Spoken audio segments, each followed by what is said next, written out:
Did you know that your mind processes nearly 70,000 thoughts every single day? But here's the catch. Most of them aren't even new. They're reruns. Replays of doubts, fears, and criticisms that echo endlessly in your head, shaping how you see the world and yourself.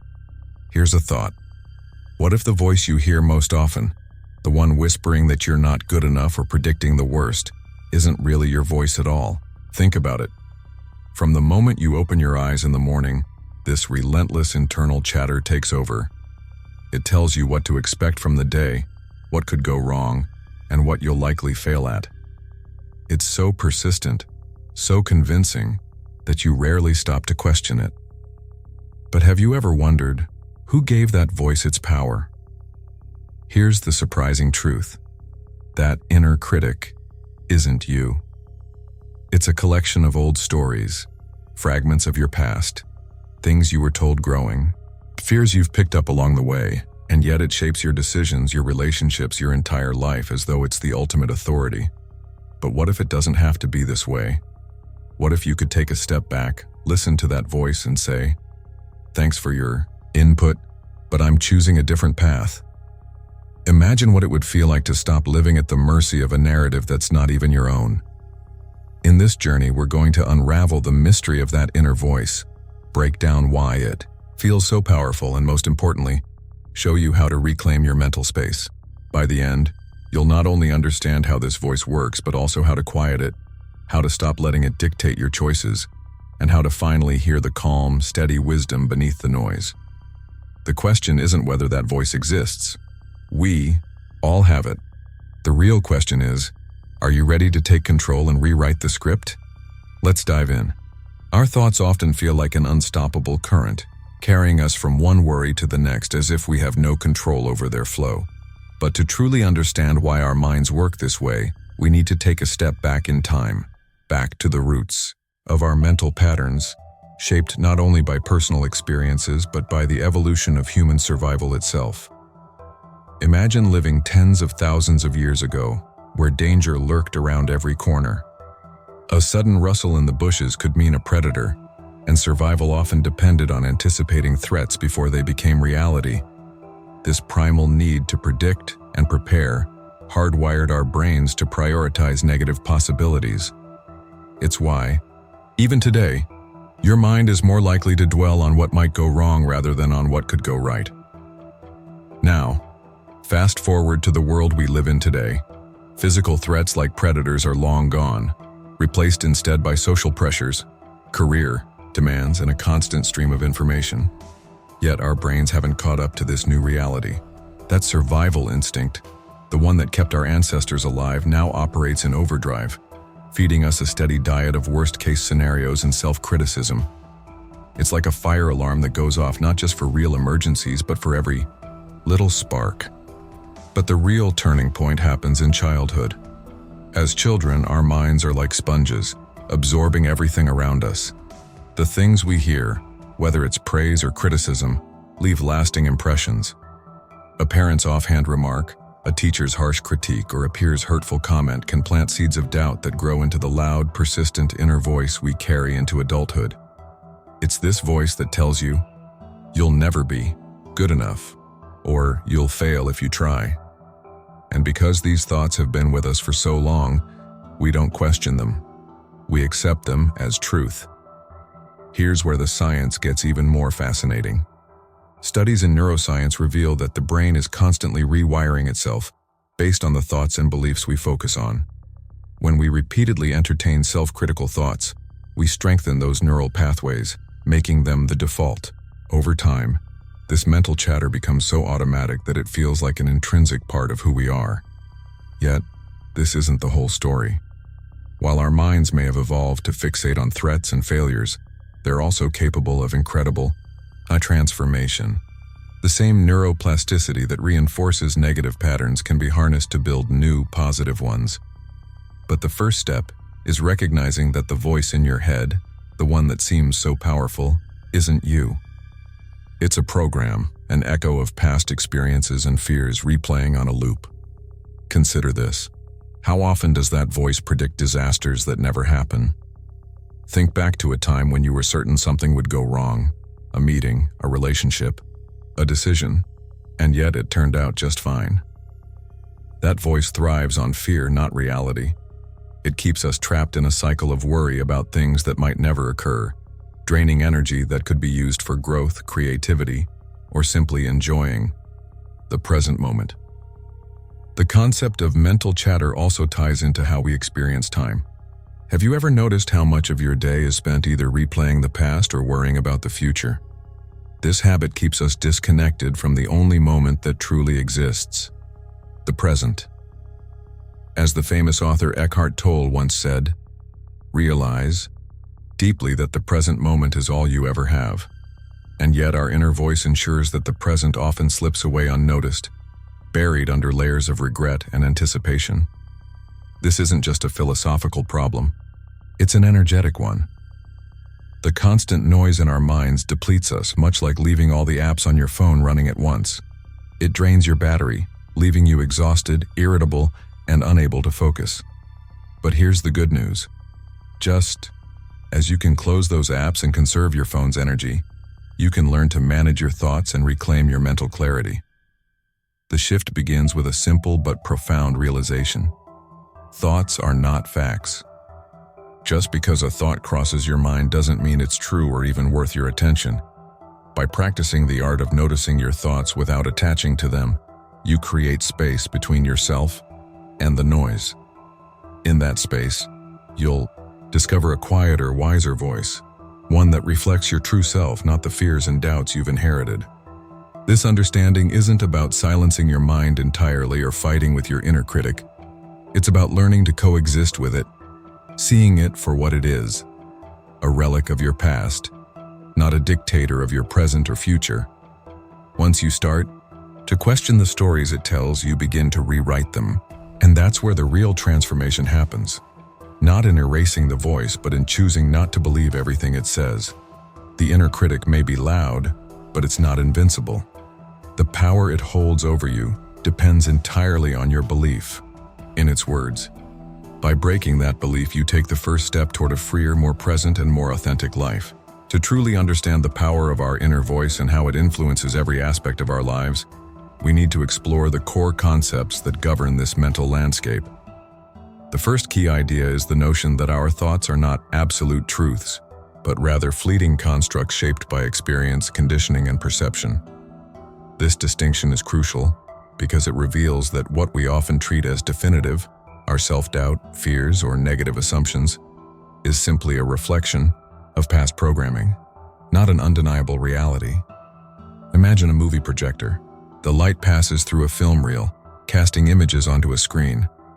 The reel determines what you see, but those images aren't real. They're illusions created by light and shadow. In the same way, our minds project thoughts based on the real of our past experiences, influencing how we view ourselves and the world.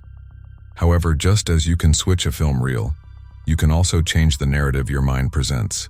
Recognizing this is the first step toward mental freedom. Another critical concept is the role of mental energy and how our thoughts impact it. Every time we engage with a negative or repetitive thought, it's like opening a new tab on a browser. Eventually, the system slows down, not because it's incapable, but because it's overburdened. The mind works similarly. Its capacity for clarity and focus diminishes when consumed by endless loops of worry, judgment, or self-criticism.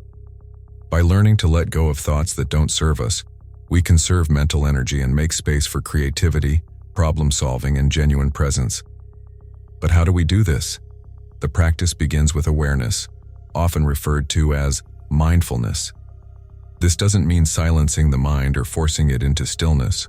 Rather, it involves observing thoughts as they arise without attaching to them. Think of your thoughts as clouds drifting across the sky. They come, they change shape, and they pass. You don't need to hold on to them or analyze every detail. By observing without judgment, you create distance between yourself and the constant chatter, allowing you to see thoughts for what they are: temporary, fluid, and often inconsequential. This leads us to the concept of the false self.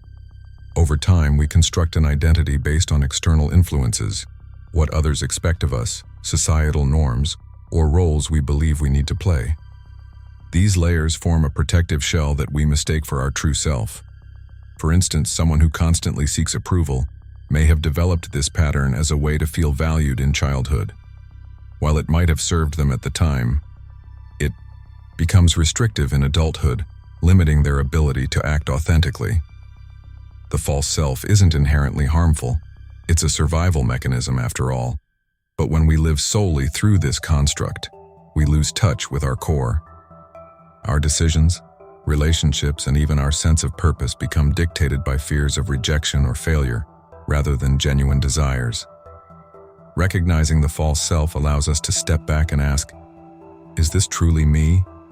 Or am I acting out of habit, fear, or the need to fit in? Central to this discussion is the idea of the observer, a part of us that remains unaffected by the turmoil of thoughts and emotions.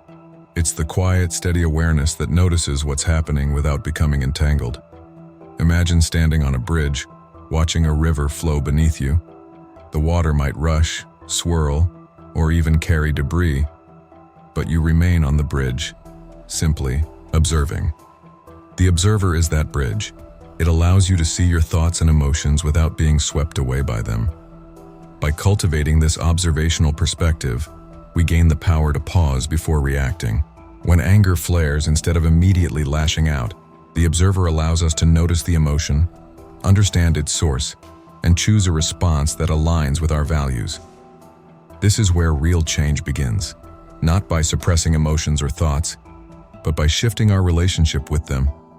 Another transformative concept is the idea of energy flow. Have you ever noticed how your mood can shift based on where you place your focus? When you dwell on past mistakes or future worries, your energy becomes stagnant, tied up in things you cannot change or control. However, when you redirect your attention to the present moment, whether it's a conversation, a task, or even your breath, your energy begins to flow freely, rejuvenating both mind and body. This principle is often summed up in the phrase, energy flows where attention goes. What you focus on expands.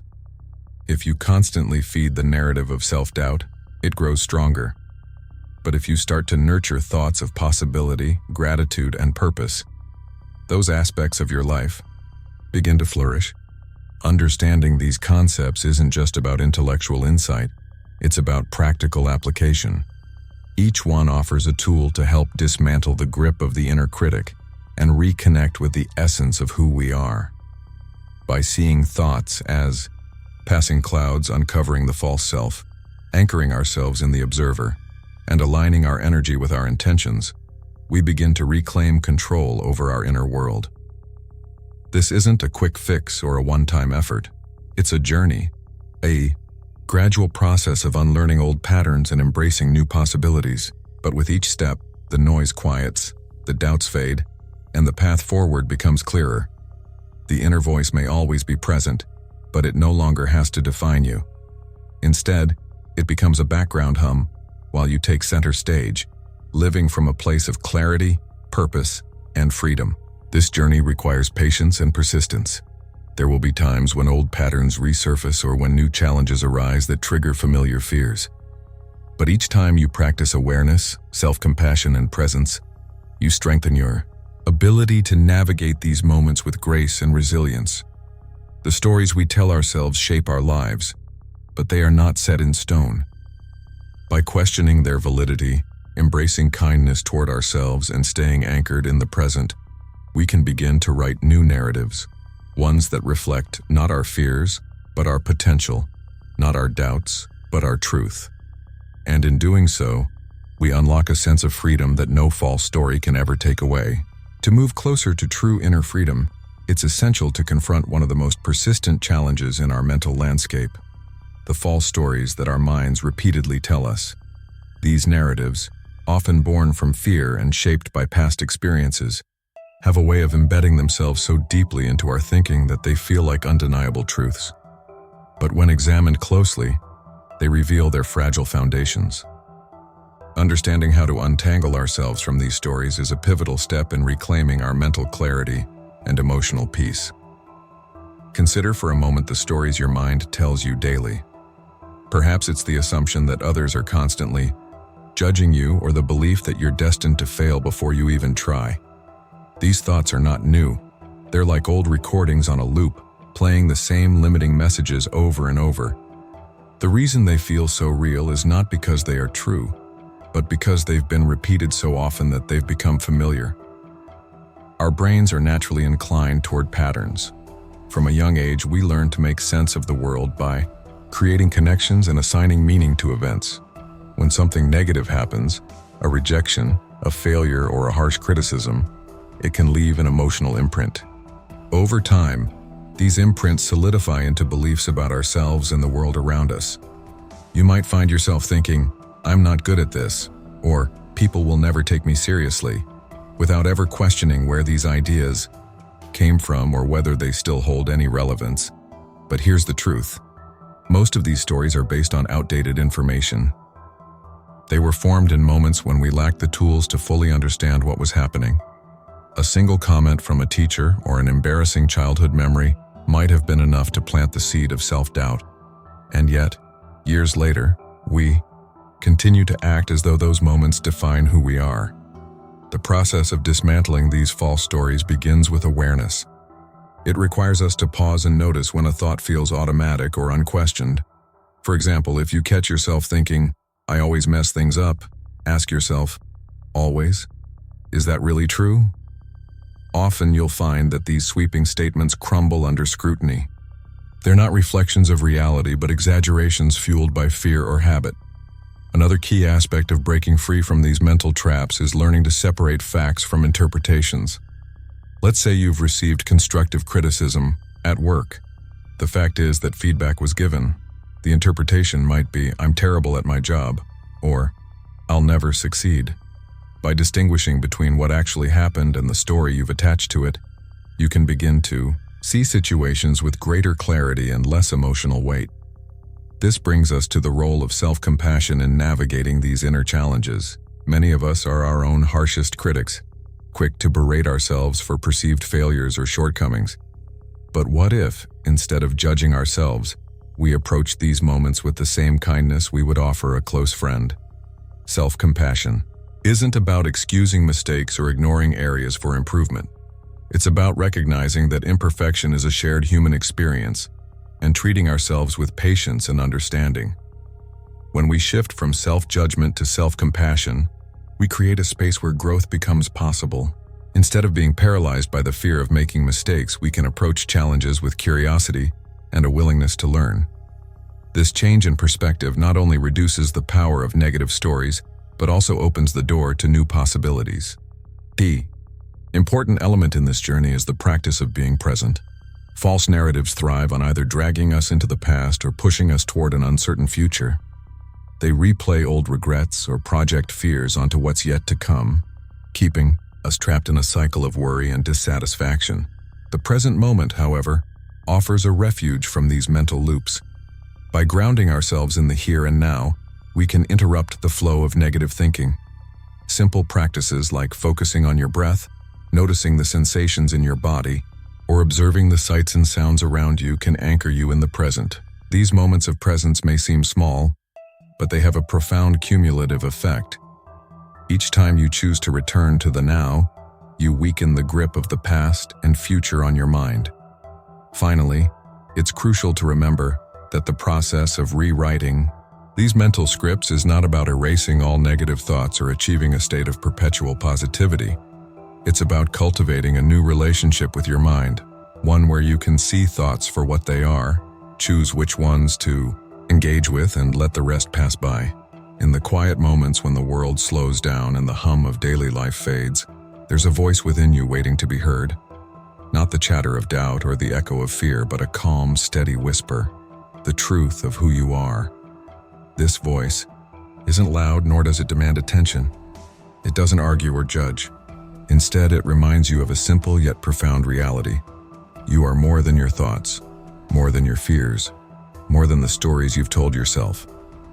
Every day, we are presented with a choice. We can continue to follow the well-worn paths of doubt and self-criticism, paths that feel familiar but lead nowhere new. Or we can take a step off the beaten track into the uncharted territory of our true selves. This is not an easy choice. It requires courage to question what we've always believed, patience to untangle the patterns that no longer serve us, and faith to trust in the potential we've always carried. But imagine what lies beyond those limiting stories. Imagine a life where you're no longer defined by past mistakes or fears of the future. A life where you approach challenges not with dread, but with curiosity, knowing that each obstacle is an opportunity to grow. A life where your decisions are guided not by the need to please others or meet impossible standards, but by what truly matters to you. This is the freedom we all seek, the clarity that comes when we stop chasing perfection and start embracing authenticity. It's not about silencing the mind or erasing every negative thought.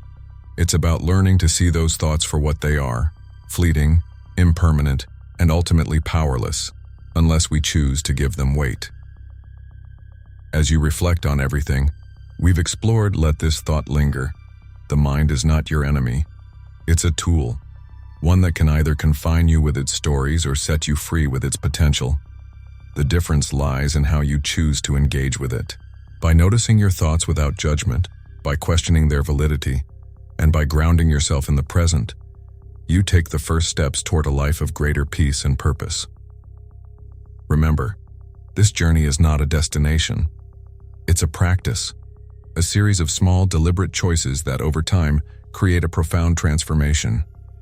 There will be days when the old patterns resurface, when the voice of doubt grows louder than you'd like.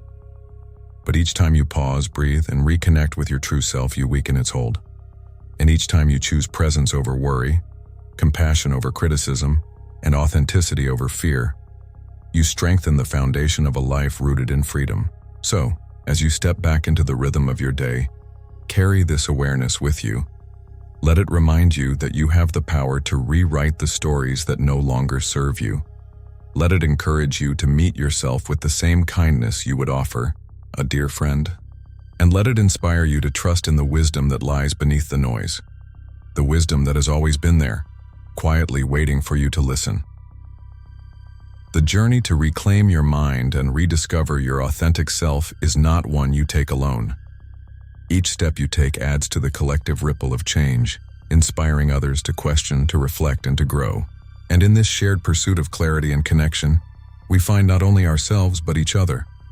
The next time the voice in your head begins its familiar refrain, pause and ask yourself, is this helping me live the life I want? If the answer is, don't let it go. In its place, choose thoughts that empower, choices that align with your values, and actions that move you closer to the person you aspire to be. Your mind is a vast, intricate landscape, filled with echoes of the past and whispers of what's possible. It's not about taming it or controlling every thought. It's about navigating it with intention, courage, and grace. And as you do, you'll discover that the freedom you've been seeking was never outside of you. It was always within, waiting for you to claim it.